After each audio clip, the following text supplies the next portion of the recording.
Hello student, Kalyani IAS academy के online platform पर आप सभी का स्वागत है। मैं हूं लखन दायमा, आपको एमपीजी के पढ़ा रहा हूं। आज हम पढ़ेंगे हमारे मध्य प्रदेश में जलवायु। ठीक है, मध्य प्रदेश में हम पढ़ेंगे कि जलवायु किसे कहते हैं और जलवायु के आधार पर हमारे मध्य प्रदेश को कितने भागों में बांटा गया है। आइए फ्रेंड्स, स्टार्ट करते हैं। मध्य प्रदेश की जलवायु।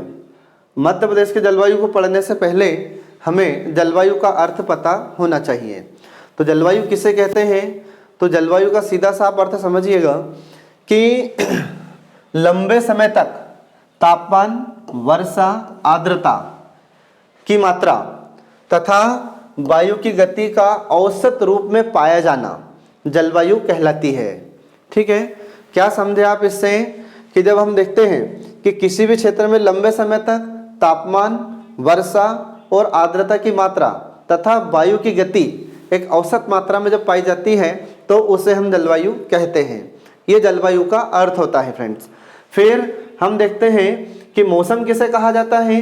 तो मौसम का सीधा सा अर्थ ये समझना आप कि दिन प्रतिदिन की वायुमंडलीय स्थिति में जो परिवर्तन होता है उसे हम मौसम कहते हैं। मतलब हमारा जो वायुमंडल होता है, तो वायुमंडल की स्थिति में, वायुमंडल की दशा में जो दिन प्रतिदिन परिवर्तन होता है उसे हम क्या कहते हैं? मौसम कहते हैं। जैसे हम देखते हैं कि कभी भी जैसे हवा तेज आ जाती है, फिर कभी भी थोड़ी देर में वर्षा होने लगती है, तो ये सब क्या है? ये मौसम होता है। और जलवायु लंबे समय तक बनी रहती है फ्रेंड्स। तो ये इसमें आप याद रखेंगे। फिर अपने से क्वेश्चन पूछा जाता है कि मध्य प्रदेश की जलवायु किस प्रकार की जलवायु है। तो ये हमसे एमपीपीएससी के प्रीलिम्स एग्जाम में क्वेश्चन पूछा गया है कि मध्य प्रदेश में जलवायु कौन सी है।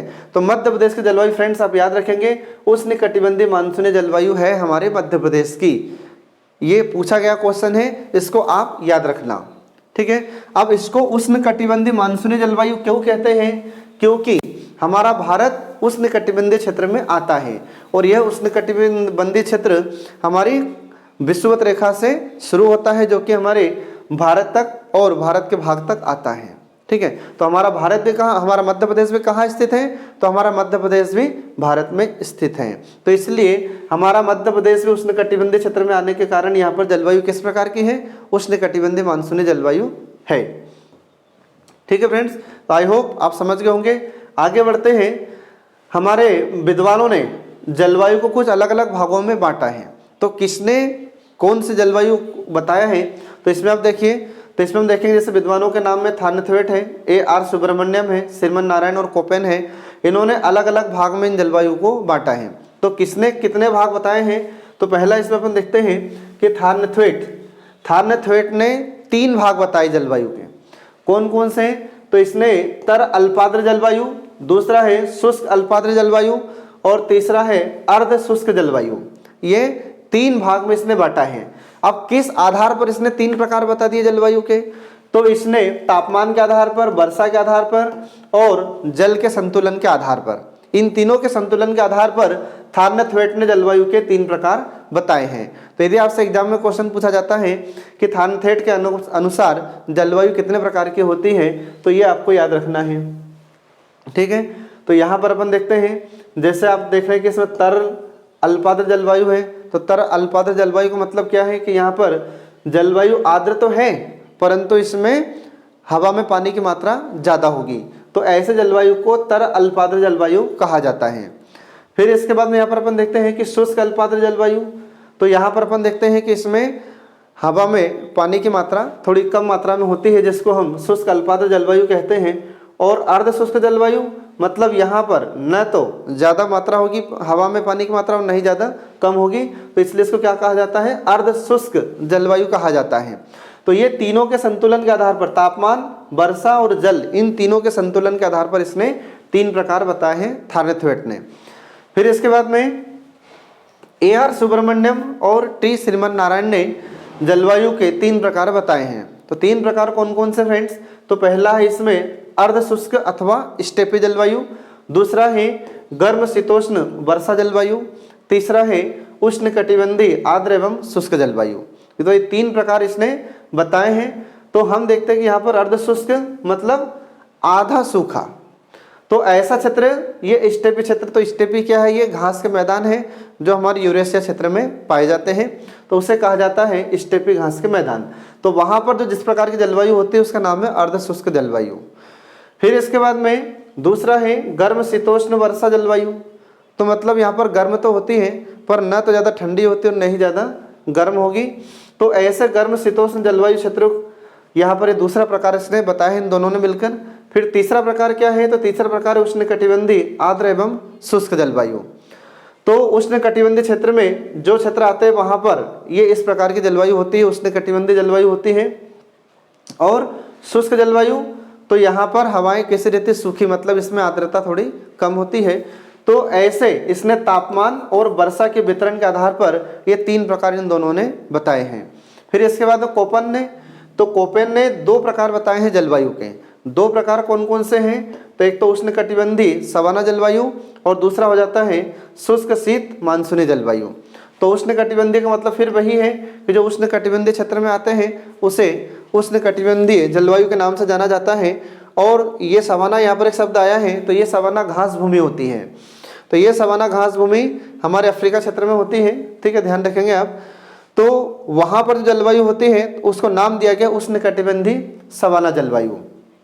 फिर इसके बाद में शुष्क शीत मानसूनी जलवायु, मतलब ये कि शीत ऋतु में जो जलवायु होती है और उस समय हवा में पानी की मात्रा नहीं होती, तो उसे क्या कहा जाता है, शुष्क शीत मानसूनी जलवायु। तो इसे दक्षिण पश्चिम और पश्चिमी भाग के आधार पर ये दो प्रकार में बांटा गया है। किसके द्वारा, ये कोपेन के द्वारा। तो इस प्रकार से अपन देखते हैं कि ये कोपेन ने इसके दो प्रकार बताए हैं जलवायु के, ठीक है फ्रेंड्स। तो आपसे यहाँ से क्वेश्चन कैसे पूछेगा, तो क्वेश्चन ये पूछेगा जो थार्नथवेट है, थार्नथवेट ने जलवायु के कितने प्रकार बताए हैं और किस आधार पर ये तीन प्रकार बताए इसने, ठीक है। फिर आपसे अगर पूछे कि जो AR सुब्रमण्यम और श्रीमन नारायण है, इन्होंने जलवायु के कितने प्रकार बताए हैं, तो तीन बताए हैं और किस आधार पर बताए हैं फ्रेंड्स, तो ये आपको इसमें याद रखना है। फिर आता है कोपेन का नाम, तो कोपेन ने जलवायु के कितने प्रकार बताए और किस आधार पर बताए हैं, ये आपको इसमें ध्यान रखना है। तो इस प्रकार से अपन देखते हैं कि कुछ विद्वानों के द्वारा जलवायु के प्रकार बताए गए हैं, वो यहाँ पर खत्म हो जाता है। आगे बढ़ते हैं। फिर मध्य प्रदेश की जलवायु को कौन कौन से कारक प्रभावित करते हैं, तो मध्य प्रदेश की जलवायु को प्रभावित करने वाले कुछ कारक हैं जिनको चार भाग में डिवाइड किया जाता है। तो चार प्रकार, चार भाग कौन कौन से होते हैं जिससे हमारे मध्य प्रदेश की जलवायु प्रभावित होती है। तो चार कारक में पहला कारक है कर्क रेखा, जिसमें अपन ने ऊपर लिखा है ना। दूसरा है समुद्र से दूरी, तीसरा है भूमध्य रेखा से दूरी और चौथा है पर्वतों की स्थिति। तो आइए इसमें शुरू करते हैं। सबसे पहले समुद्र की दूरी। तो जलवायु को प्रभावित करने वाले कारकों में सबसे पहला कारक है समुद्र से दूरी। इसका अर्थ क्या है, तो समुद्र से अधिक दूरी होने के कारण हम देखते हैं कि हमारे मध्य प्रदेश में और भारत के कुछ क्षेत्रों में ताप में अंतर पाया जाता है, ठीक है। तो अगर आपसे एग्जाम में क्वेश्चन पूछा जाता है कि मध्य प्रदेश के जलवायु को प्रभावित करने वाले कारकों में समुद्र की दूरी का क्या मतलब है, तो इसमें अपन देखते हैं कि जब समुद्र से ज़्यादा दूरी है हमारे मध्य प्रदेश की, तो यहाँ पर तापमान में अंतर पाया जाता है, अलग अलग स्थान पर अलग अलग तापमान होता है। ये पहला कारक होता है। इसके बाद फिर दूसरा कारक क्या है, तो दूसरा है भूमध्य रेखा से दूरी। तो मध्य प्रदेश उष्णकटिबंधीय क्षेत्र में स्थित होने के कारण यहाँ पर उष्णकटिबंधीय जलवायु पाई जाती है। मतलब क्या हुआ कि हमारा मध्य प्रदेश किसके पास में है या किसके पास होने के कारण यहाँ पर कैसे जलवायु है, तो हमारा मध्य प्रदेश जो भूमध्य रेखा है तो भूमध्य रेखा से ज़्यादा दूर नहीं है। इसके कारण क्या होता है कि हमारा क्षेत्र उष्णकटिबंधीय क्षेत्र में आता है या हमारा मध्य प्रदेश उष्णकटिबंधीय क्षेत्र में आता है। इसके बाद में तीसरा है कर्क रेखा। अब कर्क रेखा हमारे मध्य प्रदेश के बीचों बीच से गुजरती है, तो मध्य से गुजरने के कारण यहाँ पर जो जून का महीना होता है यहाँ पर तापमान ज़्यादा रहता है, मई और जून। तो यहाँ पर अपन देखते हैं कि इस समय तापमान ज़्यादा रहता है और 21 जून को ही आपको पता होगा कि हमारे मध्य प्रदेश और कर्क रेखा पर स्थित जितने भी राज्य हैं और जितने जिले होते हैं यहाँ पर सबसे बड़ा दिन होता है। तो 21 जून को हमारे मध्य प्रदेश में और हमारे भारत में सबसे बड़ा दिन होता है, तो इसमें आपको ध्यान रखना है। फिर इसके बाद में पर्वतों की स्थिति, तो सतपुड़ा तथा विंध्याचल पर्वत श्रेणी में वर्षा अधिक होती है। तो हम देखते हैं कि जहाँ पर भी पहाड़ी क्षेत्र होता है, पर्वतीय क्षेत्र होता है, तो वहाँ पर वर्षा ज़्यादा होती है, क्योंकि ये बादलों को आकर्षित करते हैं, इसके कारण वर्षा ज़्यादा होती है। तो ये ऐसे 4 कारक हैं जिसकी वजह से हमारी जलवायु को ये प्रभावित करते हैं। तो आई होप आप लोग समझ गए होंगे। आगे देखिए, इसमें जलवायु के आधार पर मध्य प्रदेश को 4 भागों में बांटा जाता है। अब जलवायु के आधार पर हमारे मध्य प्रदेश को 4 भागों में बांटा गया, तो वे 4 भाग कौन कौन से हो जाते हैं? तो यहाँ पर अपन देखते हैं, पहला है उत्तर का मैदान, फिर इसके बाद में मालवा का पठार, फिर नर्मदा घाटी क्षेत्र और फिर विंध्य पहाड़ी क्षेत्र। ऐसे 4 भागों में हमारे मध्य प्रदेश को बांटा गया है। तो एग्जाम में आपसे क्वेश्चन पूछा जाता है कि बताइए जलवायु के आधार पर हमारे मध्य प्रदेश को कितने भागों में बांटा गया है? तो मध्य प्रदेश को 4 भाग में बांटा गया है। तो ये 4 भाग में सबसे पहला भाग है इसका उत्तर का मैदान, ठीक है। तो इसमें अपन देखते हैं, सबसे पहला है उत्तर का मैदान। अब उत्तर के मैदान में किसको किसको शामिल किया जाता है? तो इसमें हमारा बुंदेलखंड और मध्य भारत और रीवा पन्ना का पठार, इनको इसमें शामिल किया गया है। आ रहा समझ में?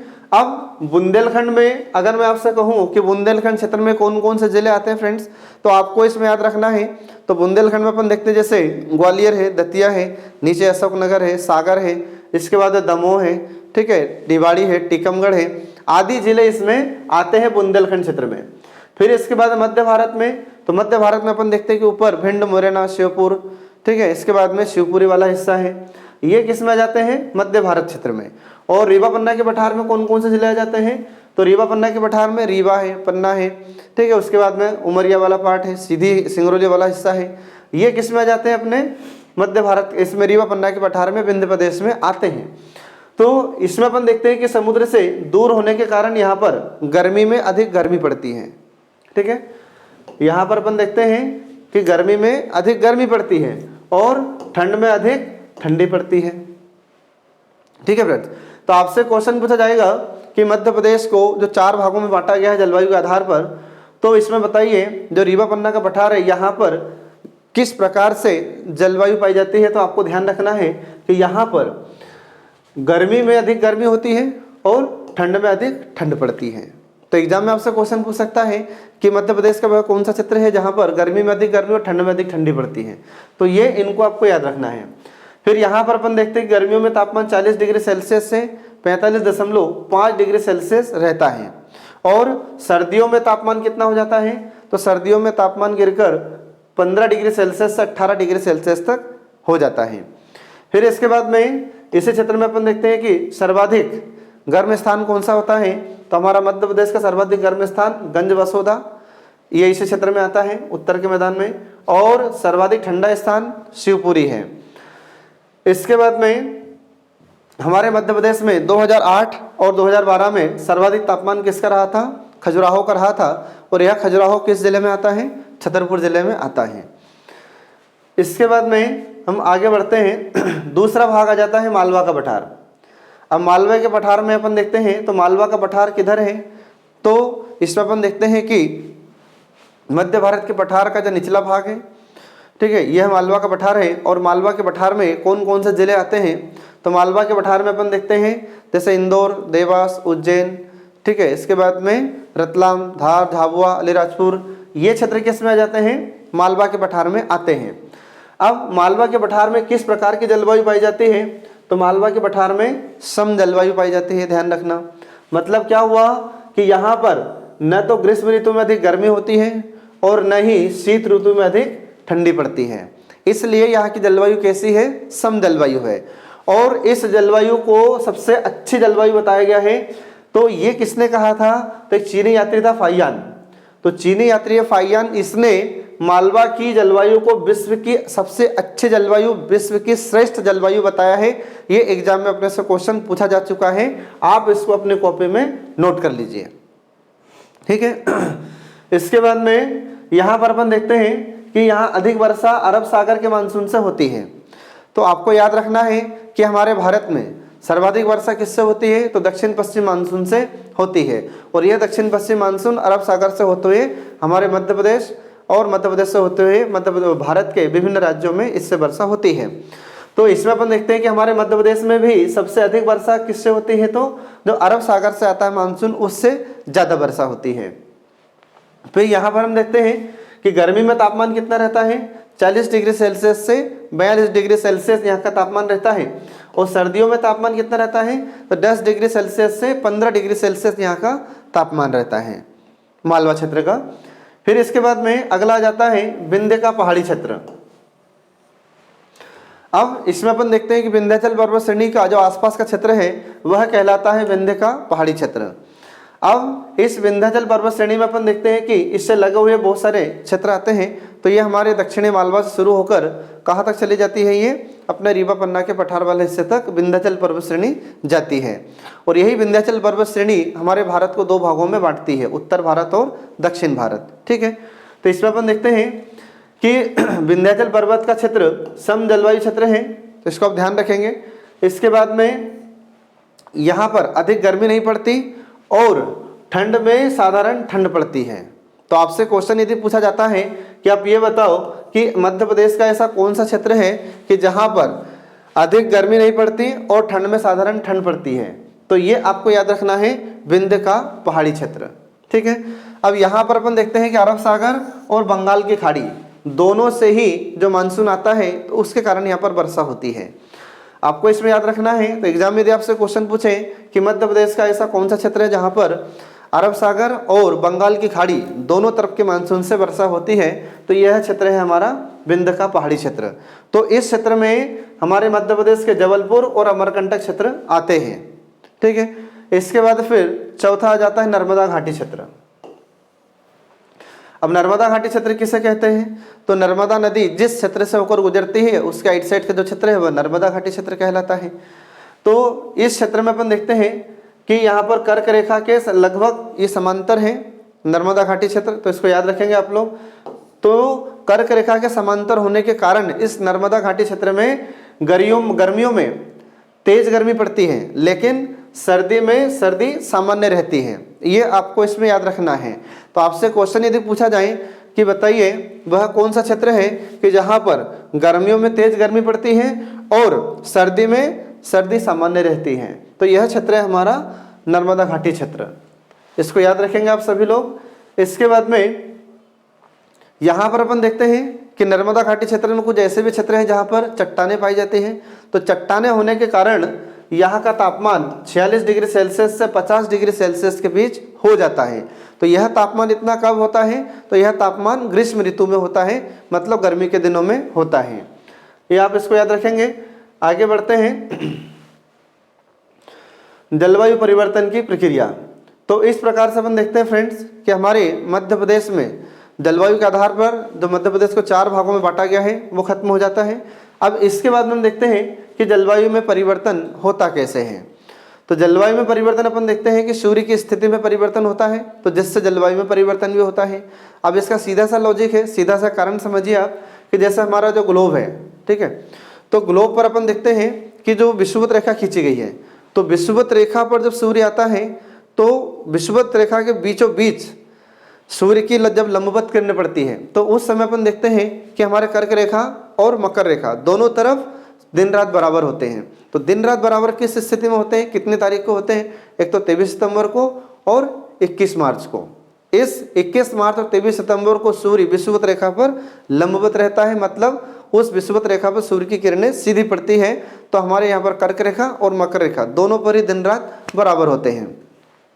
अब जैसे मार्च का महीना आने वाला है, तो 21 मार्च को 21 मार्च को दिन रात बराबर होंगे और फिर सूर्य का उत्तरायण होगा। ठीक है फ्रेंड्स, तो यहाँ पर हमने उसमें लिखा भी है, देखिए इसमें कि सूर्य की स्थिति में परिवर्तन होने से ताप और दाब में भी परिवर्तन होता है, जिससे हमारी जलवायु में भी परिवर्तन होता है। क्योंकि जब सूर्य की स्थिति में परिवर्तन होगा तो तापमान में भी परिवर्तन होगा और दाब में भी परिवर्तन होता है। फिर 21 मार्च के बाद हम देखते हैं कि सूर्य का उत्तरायण होता है, मतलब सूर्य किधर आने लगता है, उत्तरी गोलार्ध में प्रवेश करता है। जब उत्तरी गोलार्ध में सूर्य प्रवेश करेगा तो उत्तरी गोलार्ध में हमारे भारत में धीरे धीरे गर्मी बढ़ना स्टार्ट हो जाती है। और जब हमारे यहाँ पर गर्मी बढ़ना स्टार्ट होगी तो यहीं पर अपन देखते हैं ग्रीष्म ऋतु शुरू हो जाती है। जब उत्तरी गोलार्ध में गर्मी पड़ती है तो दक्षिणी गोलार्ध में इसके विपरीत ठंडी पड़ती है। इसके बाद में फिर हम आगे देखते हैं कि 21 जून को सूर्य हमारी कर्क रेखा पर आ जाता है, और जब 21 जून को सूर्य कर्क रेखा पर होता है तो उस दिन 21 जून को कर्क रेखा पर सबसे बड़ा दिन होता है, और उस समय हम देखते हैं गर्मी हमारे इस क्षेत्र में ज़्यादा होती है। फिर 21 जून के बाद में क्या होता है कि सूर्य पुनः विषुवत रेखा की ओर जाना शुरू हो जाता है। अब जब विषुवत रेखा की ओर जाना शुरू होता है तो धीरे धीरे हमारे यहाँ पर गर्मी कम होने लगती है, और 23 सितंबर को जब सूर्य विषुवत रेखा पर पहुँचता है तो उस समय दिन रात बराबर होते हैं, और हमारे इधर धीरे धीरे जलवायु में परिवर्तन हो जाता है। मतलब हम इधर देखेंगे कि वर्षा ऋतु होती है, और वर्षा ऋतु के बाद फिर धीरे धीरे ठंडी लगना चालू हो जाती है, और फिर 23 सितंबर के बाद में सूर्य का जब दक्षिणायन होगा, अर्थात कि जब सूर्य दक्षिणी गोलार्ध में प्रवेश करता है तो हमारे यहाँ पर ठंडी बढ़ना स्टार्ट हो जाती है। फिर धीरे धीरे सितंबर के बाद अक्टूबर, नवंबर, दिसंबर, तो नवंबर दिसंबर से हमारे यहाँ पर ठंड तेज हो जाती है, क्योंकि उस समय सूर्य किधर होता है, दक्षिणी गोलार्ध में होता है। अब सूर्य फिर वहाँ पर अपन देखते हैं कि सूर्य 22 दिसंबर को मकर रेखा पर पहुँचता है। अब जब 22 दिसंबर को सूर्य मकर रेखा पर रहता है तो उस समय दक्षिणी गोलार्ध में गर्मी तेज होती है, और उसके विपरीत हमारे उत्तरी गोलार्ध में ठंडी बहुत ज़्यादा रहती है। तो इस प्रकार से अपन देखते हैं कि हमारे भारत में और हमारे मध्य प्रदेश में सूर्य की स्थिति में परिवर्तन होता है, तो यहाँ पर जलवायु में भी परिवर्तन होता है। तो इसमें आपको ध्यान रखना है। तो जब उधर दक्षिणी गोलार्ध में सूर्य होगा फ्रेंड्स, तो 22 दिसंबर को उधर दिन बड़े रहेंगे और हमारे यहाँ पर दिन छोटे होंगे, ठीक है। उधर दक्षिणी गोलार्ध में जब सूर्य मकर रेखा पर होगा तो उधर गर्मी तेज होगी और हमारे यहाँ पर ठंडी तेज होगी। तो इसका कारण क्या है, क्योंकि हमारे यहाँ पर उत्तरी गोलार्ध में उस समय सूर्य की किरणें तिरछी पड़ती है, ठीक है। तो आई होप आप लोग समझ गए होंगे। आगे बढ़ते हैं। मध्य प्रदेश की जलवायु से संबंधित कुछ महत्वपूर्ण फैक्ट हैं जो आपको याद रखना है। तो इसमें अपन देखते हैं कि हमारे मध्य प्रदेश में 23.5 डिग्री उत्तरी अक्षांश मतलब कर्क रेखा हमारे मध्य प्रदेश के बीचों बीच से गुजरती है। तो एक बार नहीं कई बार आपसे एग्जाम में क्वेश्चन पूछा गया है कि मध्य प्रदेश से कौन सी रेखा गुजरती है, तो वह कर्क रेखा गुजरती है, और कितने डिग्री से गुजरती है, तो 23.5 डिग्री से गुजरती है। ये आपको इसमें ध्यान रखना है। अब यह कर्क रेखा मध्य प्रदेश के कौन कौन से जिलों से गुजरती है, तो दोस्तों ये 14 जिलों से गुजरती है, और ये 14 जिलों में हम देखते हैं रतलाम, उज्जैन, आगरमालवा, राजगढ़, सीहोर, भोपाल, विदिशा और रायसेन, सागर, दमोह, कटनी, जबलपुर, उमरिया, शहडोल, ये ज़िले हैं जहाँ से ये कर्क रेखा गुजरती है। इसके बाद में फिर यहाँ की जलवायु कैसी होती है, तो यहाँ की जलवायु उष्णकटिबंधीय जलवायु होती है। अब फिर यहाँ पर उष्णकटिबंधीय शब्द आया है, तो इसका अर्थ ये होता है कि हमारा भारत और हमारा मध्य प्रदेश ये उष्णकटिबंधीय क्षेत्र में आता है, इसलिए यहाँ की जलवायु भी कैसी होती है, उष्णकटिबंधीय मानसूनी जलवायु होती है। इसके बाद में हमारे मध्य प्रदेश में अपन देखते हैं कि 82.5 डिग्री पूर्वी देशांतर मध्य प्रदेश का सिंगरौली जिला यहाँ से गुजरती है। तो इसको आप लोग याद रखेंगे, एग्जाम में अपने से भी क्वेश्चन पूछा गया है कि बताइए मध्य प्रदेश के किस जिले से ये 82.5 डिग्री पूर्वी देशांतर गुजरता है, तो ये हमारा सिंगरौली जिला ऐसा जिला है जहाँ से 82.5 डिग्री पूर्वी देशांतर रेखा गुजरती है, और यही 82.5 डिग्री देशांतर रेखा से हमारे भारत का समय निर्धारित किया जाता है। तो इसको ध्यान रखेंगे आप। इसके बाद में मध्य प्रदेश में जून से सितंबर तक वर्षा होती है, जो आपको मैं पहले बता चुका हूँ। इसके बाद में मध्य प्रदेश में सबसे अधिक वर्षा कहाँ पर होती है, तो पचमढ़ी में होती है, ठीक है। 200 सेंटीमीटर से भी अधिक वर्षा होती है। कुछ समय पहले अपन देखते थे कि 199 सेंटीमीटर वर्षा होती थी, लेकिन अब वर्तमान समय में हम देख रहे हैं कि 200 सेंटीमीटर से भी ज़्यादा वर्षा हो रही है। तो 200 सेंटीमीटर से 215 सेंटीमीटर तक यहाँ पर वर्षा होती है। इसके बाद में हमारे मध्य प्रदेश में सबसे कम वर्षा भिंड में होती है, तो भिंड का स्थान है गोहद, तो वहाँ पर 55 सेंटीमीटर वर्षा होती है। फिर इसके बाद में हमारे मध्य प्रदेश में औसत वर्षा कितनी होती है, तो औसत वर्षा 112 सेंटीमीटर होती है। इसके बाद में हमारे मध्य प्रदेश में ऋतुओं से संबंधित जो आंकड़े एकत्रित किए जाते हैं वो इंदौर में वेधशाला बनी हुई है, तो वेधशाला इंदौर से ये सारे ऋतुओं संबंधित आंकड़े एकत्रित किए जाते हैं। ये हमारी मध्य प्रदेश पीएससी में पूछा गया क्वेश्चन है कि ऋतु वेधशाला हमारे मध्य प्रदेश में कहाँ पर है, तो ऋतु वेधशाला हमारे मध्य प्रदेश में इंदौर में है। ठीक है फ्रेंड्स, तो ये आपको याद रखना है। फिर इसके बाद में हमारे मध्य प्रदेश का जो औसत तापमान है वो कितना है, तो वो 21 डिग्री सेल्सियस होता है। तो इस प्रकार से हम देखते हैं कि फ्रेंड्स यहाँ पर ये हमारे जलवायु का टॉपिक समाप्त हो जाता है। Thank you for watching.